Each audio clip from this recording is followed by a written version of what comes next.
Përshëndetje të nderuar zonja dhe zotëri, përshëndetje të dashur miq. Tani në këtë video dua t'ja kushtoj zonjës Sebahat, nënës së Gjestit, të cilën e përshëndes edhe ju uroj që të ketë shëndetin edhe jetën e lumtur. Ju e dini shumë bukur që në rrjetet sociale TikTok kanë filluar disa imitime të bëhen për mënyrën se si nëna e Gjestit është të shprehur dhe se si ajo ka folur natën kur Gjesti nga skena gjigande unë gjitë në studio brënda. Tani prindërit e Gjestit, me të gjithë respektin e veçantë që kam për to, nuk janë prindër personazh publik. Ato nuk janë prindër të cilët kanë dalë në për intervista dhe din se çdo të thotë media online, apo media ros, apo portali, apo komentimi, po qoftë edhe këto humore të cilat bëhen me një shprehje që nëna e Gjestit e tha në dialektin e saj dhe në mënyrën se si ajo flet dhe ç'të keq e ka. Në rrjetin social TikTok ekziston një video e një tiktokeres e cila imiton nënën e Gjestit në formën se si ajo i mban flokët edhe se si ajo është e shprehur. Mendoj që është shumë e turpshme dhe nuk është njerëzore, se në fund të ditës nëna e Gjestit atë natë ishte e mbushur me emocione, ishte shpirtërisht e rënduar me emocione dhe normalisht ajo nuk e kishte mendjen edhe nuk e kishte fokusin tek mikrofoni për të dhënë intervistë, por e kishte mendjen tek i biri i saj, sepse nëna e Gjestit nuk e kishte takuar Gjestin edhe në kohën kur Jozi e goditi me shuplak. Domethënë ajo e përqafonte dhe e prekte fytyrën e të birit për t'ju falenderuar Zotit që shqyr Zotit je mirë, sakrifikove gjithçka dhe fitove, dhe besoj që është shumë e turpshme këto reagime të imitohen edhe të bëhen pjesë e rrjeteve sociale, sepse edhe zonja në fjalë me patjetër që ndihet shumë keq. Në një kohë kur emri i Gjestit ka shpërthyer si një ndër figurat më të komentuara pas daljes nga Big Brother dhe ndërsa publiku numëron orët për debutimin e tij në skenë, rrjetet sociale janë pushtuar nga një tjetër histori që po bëhet virale, marrëdhënia e familjes së tij me Egli Takon. Përflitet, komentohet, paragjykohet dhe shpeshherë e vërteta u mbet nën peshën e hamendësimeve.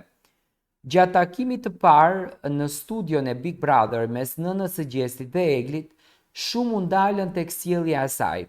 Një përqafim që nuk ishte fare, një buzëqeshje e ngurtë, një prani që shumë e lexuan si ftohtësi. TikToku u mbush me video imituese, me meme, me zëra ironik që e shndruan në një moment të vërtet në një spektakël fyerjesh dhe përqeshjesh. Këtu dua pak të flas. Nëna e Gjestit, zonja Sebahat, një grua e nderuar, në asnjë moment nuk e ka nashkaluar Eglin. Ajo kur ishte për herë të parë në shtëpinë e Big Brotherit që u surprizua nga vllau i madh Gjesti, zonja Sebahat u dëgjua pak që i tha i bëjt fala Eglit dhe ajo dëshironte të flet me banorët.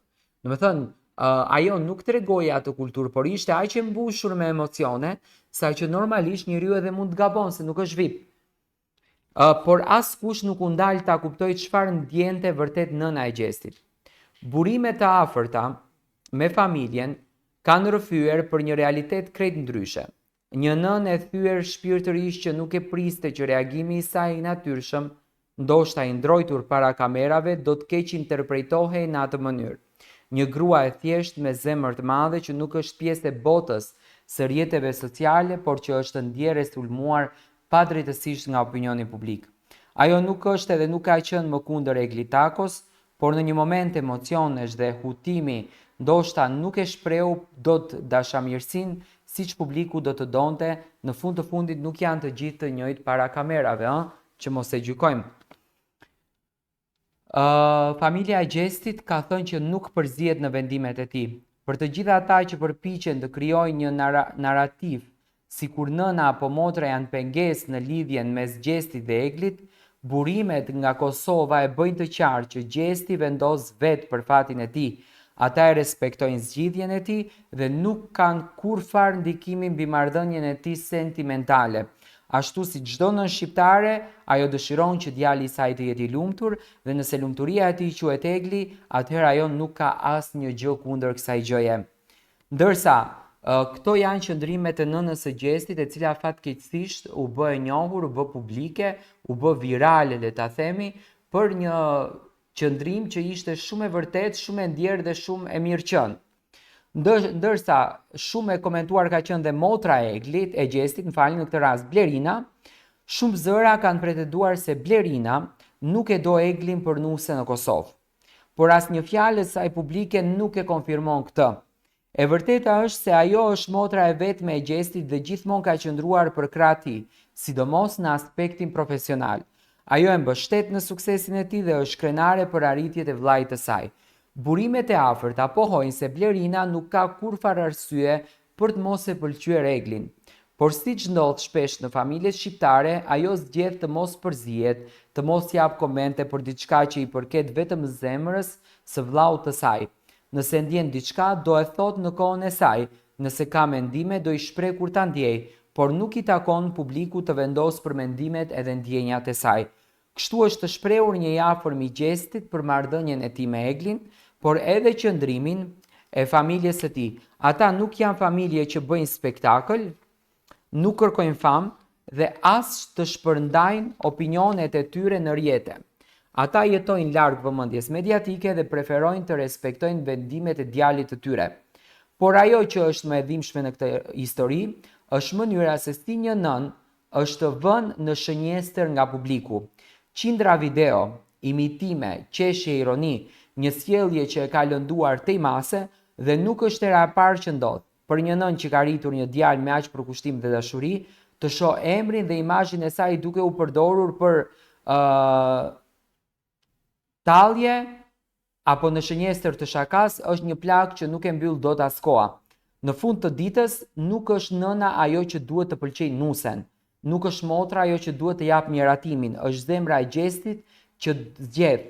Dhe nëse zemra e tij zgjedh Eglin, atëherë të gjithë të tjerët duhet vetëm të respektojnë këtë zgjedhje. Koha do flas, koha do shëroj dhe mbi të gjitha, koha do t'rregoj kush ka qenë i sinqert edhe kush jo. Do të thënë kjo është qëndrimi që unë u mundova të jap, është e turpshme që disa nga aktorët edhe emrat e njohur qeshin me këtë vajzë e cila ka tallur formën se si ka folur nëna e Gjestit dhe si ka vepruar nëna e Gjestit, nuk është bukur të tallemi, ajo nuk është figurë publike, le ta respektojmë këtë zonjë të nderuar, është një nën që me sakrificën e saj ka lënë bukën e saj anash duke punuar në tokë, duke punuar me bakti, vetëm e vetëm të rritën djalin e saj dhe ka rritur një djalë të mrekullueshëm që në kulturën e tij ndoshta nuk ja ka dhënë shkollën, siç e pretendojnë këto artistët shqiptar, që thonë Gjesti s'ka shkollë, por i ka dhënë kulturë, i ka dhënë njerëzi dhe i ka dhënë shpirt human. Gjesti ka shpirt fisnik, Gjesti ka shpirt mrekullueshëm dhe me këtë shpirtin e mrekullueshëm Gjesti bën vepra të mrekullueshme, Gjesti bën vepra fantastike.